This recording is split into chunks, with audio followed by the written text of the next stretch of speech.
Thank you for tuning in to the Hospital Medicine Podcast. I'm your host, Dr. Gil Perrott. Today's topic is Factor V Leiden and activated protein C resistance. This will be the first of a two-part series. Around 1608, a group of separatists left England to try and seek religious freedoms. They first went to a city located along the Old Rhine River, about 20 miles from The Hague in the Netherlands, and that city was and is still named Leiden. A dozen years later, in 1620, those separatists would sail to America on a ship called the Mayflower and became forever known as the Pilgrims. Now, this next part is not confirmed, but I've heard rumors they really enjoyed certain genres of music like the turkey trot and Plymouth Rock and loved sports like squash. And since about 5% of Caucasians have Factor V Leiden, maybe, just maybe, about 1 in 20 of those pilgrims were carrying the mutation to America with them. And I wish the story I'm about to share with you was as simple and fun to understand as that. But as you already know, hereditary abnormalities in the coagulation system are complex, and I'm going to try really hard to simplify today's topic. Let's start with the basics. What is Factor V? It is a protein that circulates in the plasma that helps with coagulation. In the rare case when a person doesn't make Factor V, they will have a mild hemophilia. In fact, that is how Factor V was discovered, in a lady having too many nosebleeds and excessive menstrual blood loss. And it was discovered she was missing this blood factor for coagulation that we now call Factor V. Skipping ahead many years later to May of 1994, the journal called Nature published an article authored by investigators from the city of Leiden who showed that mutation in blood coagulation factor V is associated with resistance to activated protein C. And what is the job of activated protein C? Activated protein C proteolytically inactivates factor V and factor VIII. So its job is to inhibit clotting and help regulate the hemostatic system.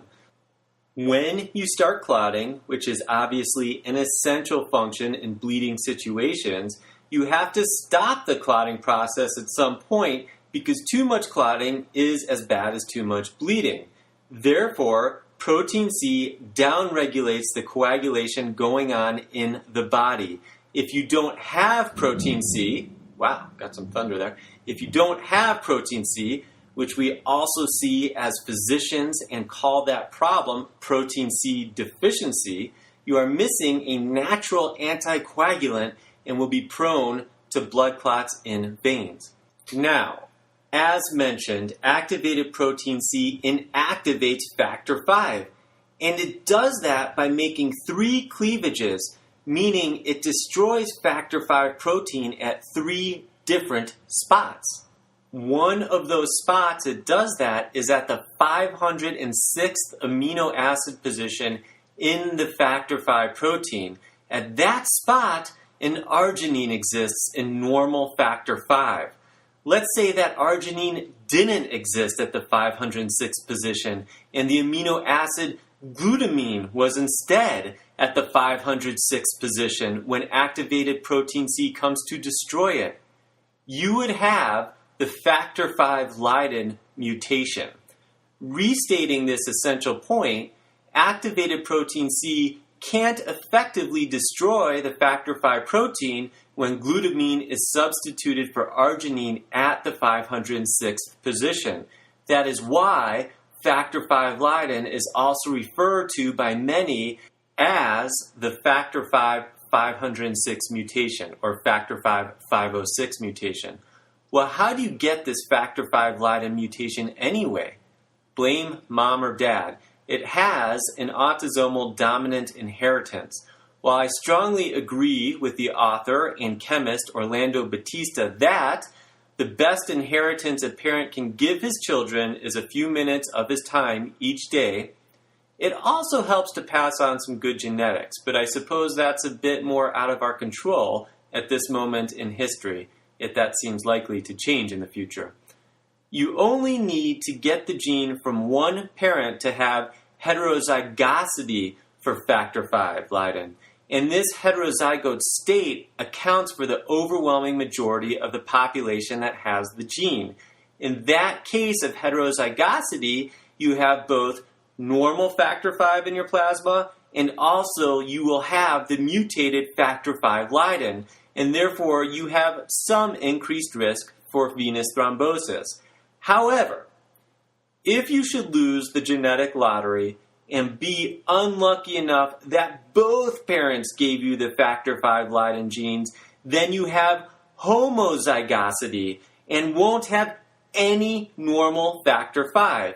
And in that situation, your risk for venous thromboembolism is much higher than heterozygotes.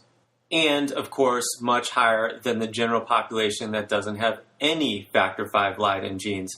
And therefore, you need to ask your patients if they tell you that they have factor V Leiden, whether they are a heterozygote or a homozygote. Or likewise, if you're doing the test, pay a lot of attention to whether they are a heterozygote or homozygote on the results. Now, here is part of the bummer with the factor V genetic defect. For reasons I can't tell you, those folks often do have a combined inherited thrombophilic defect, meaning, unfortunately, that the incidence of factor V Leiden is higher in those who already have another genetic risk factor for thrombosis. So if you have deficiencies in protein C or a protein S deficiency or deficiency in antithrombin, your risk for also having factor V Leiden increases. Life is unfair in so many ways. Reminds me of Konrad Adenauer, a former German chancellor, who said, "In view of the fact that God limited the intelligence of man, it seems unfair that he did not also limit his stupidity." Well, if you are a believer in God, perhaps it's reasonable to say his distribution of bad genes isn't always limited or equally distributed. But personally, I don't blame God for that or give him credit for the good things either, but that's just me. So what are the other clinical manifestations of factor V Leiden? Already mentioned is deep vein thrombosis that can in turn cause a pulmonary embolism, but any vein is at risk. Cerebral vein thrombosis is a risk, particularly for pregnant and postpartum women and those taking birth control pills who do carry factor V Leiden. Unexplained recurrent pregnancy loss may indeed at times be caused by factor V Leiden.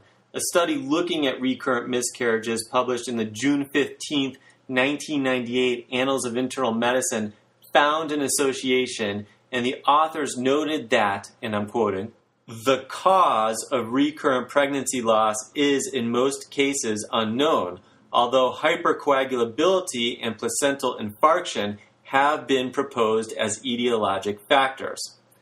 So to me, it does indeed seem logical thrombosis of placental vessels results in pregnancy loss, but as an internal medicine hospitalist, I rarely deal with miscarriage beyond sometimes getting asked about anticoagulation regimens in certain thrombophilias that have resulted in pregnancy loss.